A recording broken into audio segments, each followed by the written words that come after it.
This is Tariq Gibson on January 8th, 2025. Let's get into it.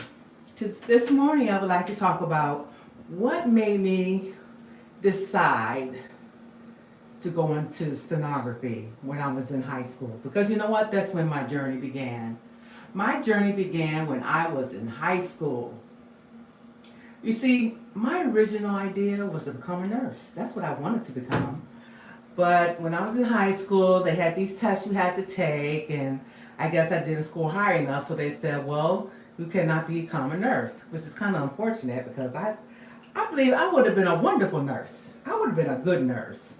But that's what happened. And then they put me into this course. I went into this course called Careers. And in Careers, they was telling about all the different types of jobs and professions that were available, and they talked about stenography. Stenography was one of those courses that they talked about. And I was like, wow. Now, before they showed us stenography, they showed us this type of shorthand called Greg, and there was another one, but they were pen. You would use a pen or a pencil to write shorthand, and you could write pretty fast. That was, what was here. This is what was available before computers and technology. Okay, now my battery's trying to get me off task. Let me go get over here and sit down in my chair and continue to talk. Okay, because we don't want to get knocked off. Let me get charged up here. I thought I said, let me go over here and do this so I, have a clear background, but that's not to be. Some things are just not to be. So anyway, I signed up. Okay, so they talked about the pen shorthand and the pencil shorthand. And we know, lo and behold, who's doing that these days? Who's using a pen or a pencil to do shorthand in the United States? Now, there might be some some leftover people who just, continue to use it for their own purposes. But in the profession of quote reporting these days, it's all technology. It's all technology.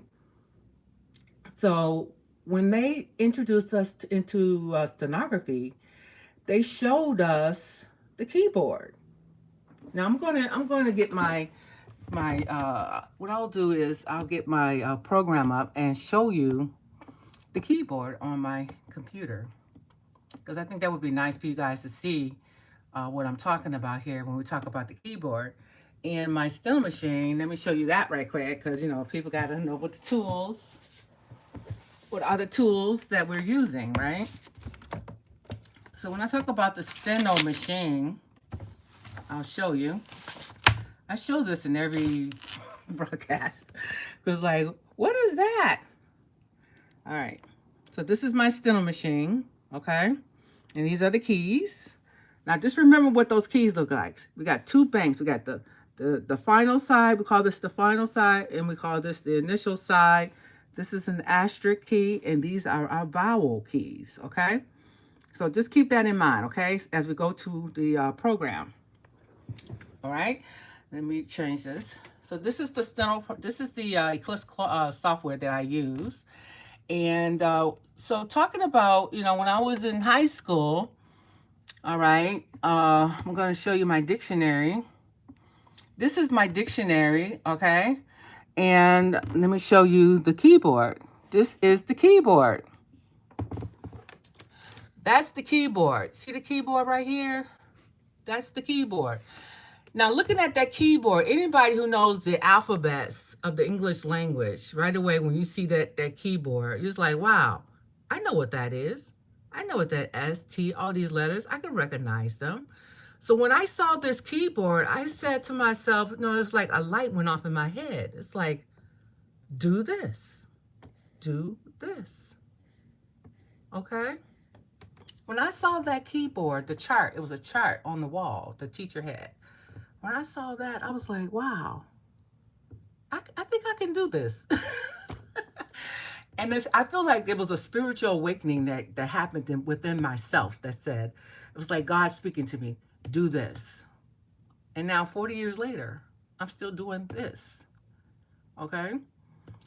They talked about the profession, the ability to work as hard as you want. And when you work as hard as you want, that which means you can make as much money as you want. Okay? So right now we're talking about stenography, and I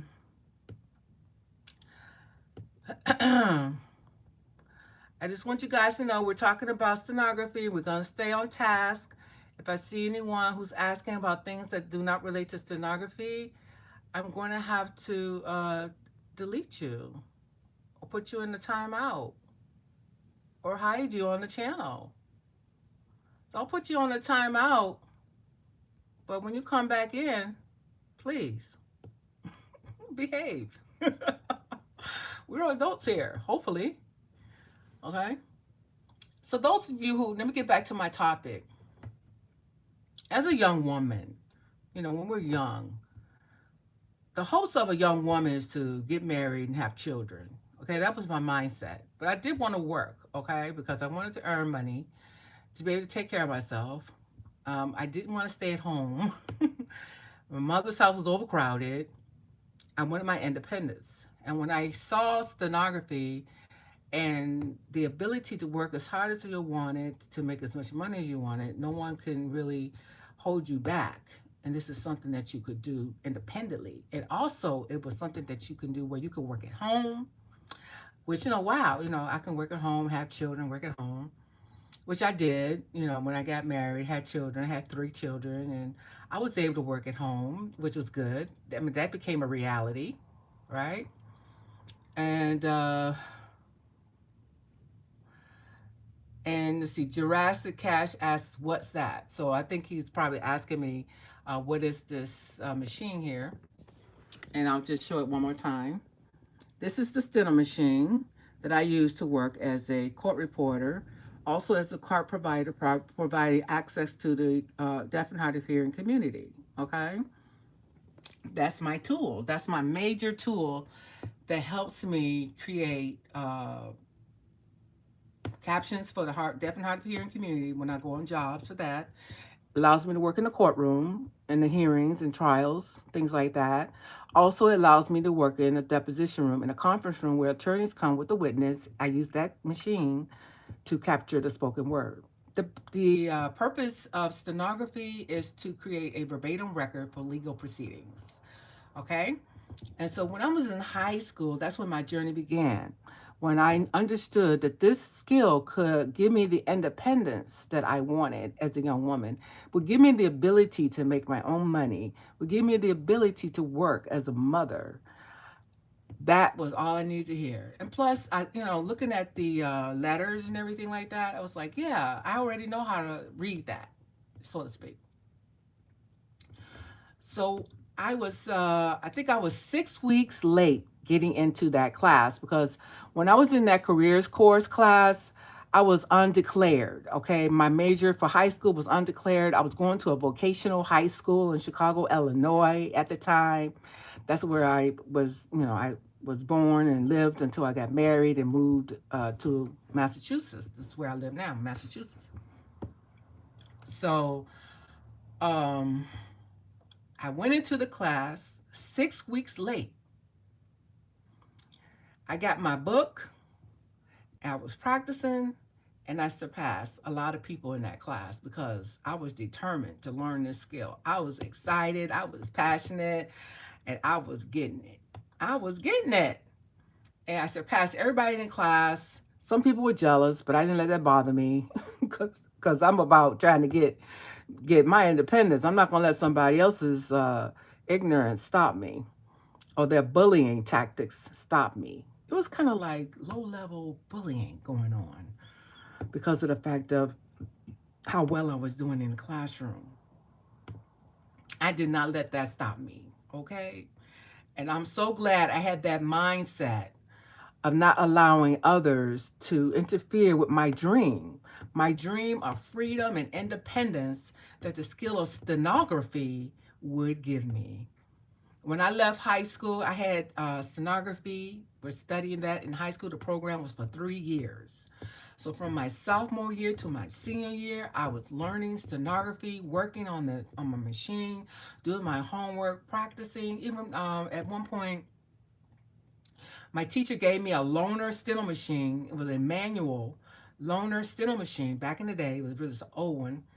I brought that home and I would practice at home. Practice. So when I left high school, I was writing 120 words a minute when I went into college at Chicago College of Commerce. You see, I was getting about it. There was no doubt in my mind that this is what I wanted to do. Okay, this was no doubt that I wanted to do this. And the careers that they talked about was being a court reporter. And also at that time, secretaries, they were even saying, well, you know, you can be a secretary and use the skill of stenography. And as a matter of fact, when I was doing temp work, I actually had a steno machine, and I went on what do you call it, temporary work, and used my steno machine to take notes as a secretary assistant, as a associate secretary, working with a boss. These days, people are not really using stenography as a secretary, as a skill for secretary. I could be wrong about that because I know they have these quirky keys, and some people are using it actually in the office, you know, with their computers. But I'm not sure how, you know, how many people are actually doing that, how, you know, people are gearing toward that. But you could learn stenography for just regular tasks because you want to be able to type fast. Okay? Um, my skill, my skills allow me to write up to 300 words a minute. Let me say that again. My skills have allowed me to write as fast as 240 up to 300 words a minute.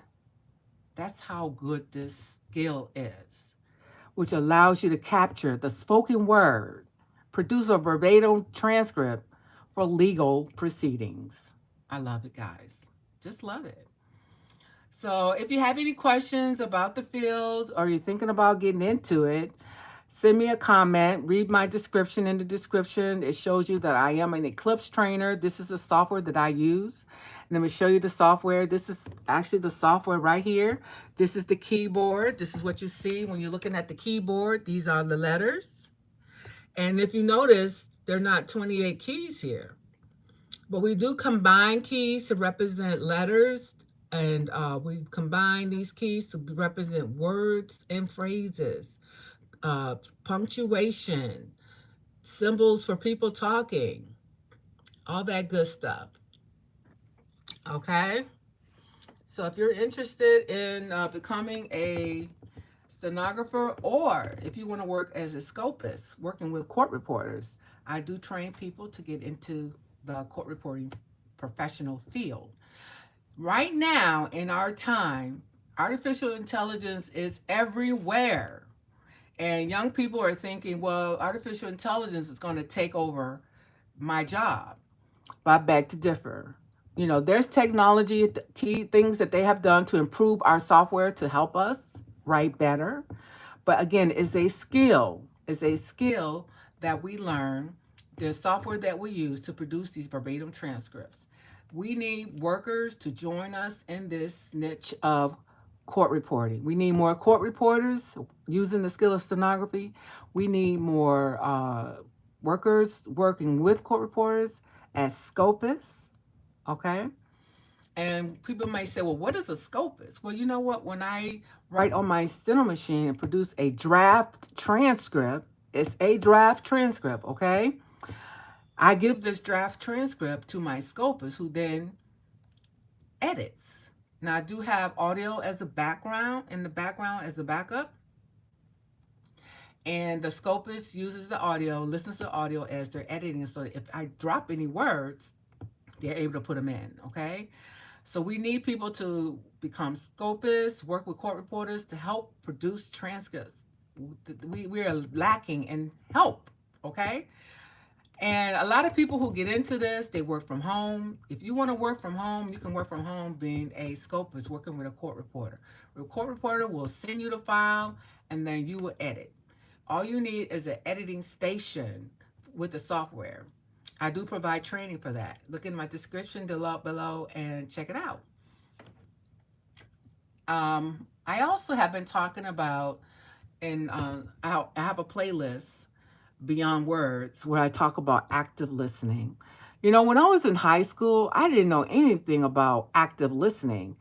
A stenographer uses active listening skills to capture the spoken word. We listen and then we respond by writing on the steno machine. So through the years, listening skills, concentration improves through the years using the stenography skills. Okay, so we're at 16 minutes. I don't see any questions. So I am going to end this particular video.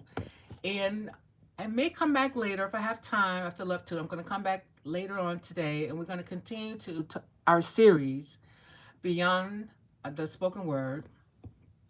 And we're going to talk about active listening skills, okay? I'll be coming back later on today. I usually do that when I'm done with my work in the evening, so probably around 9 or 10 p.m. Eastern Standard Time. I'll be back here on YouTube talking about active listening skills. This is a series, and if you look on my playlist, you will see it. Let me look at my dashboard right quick.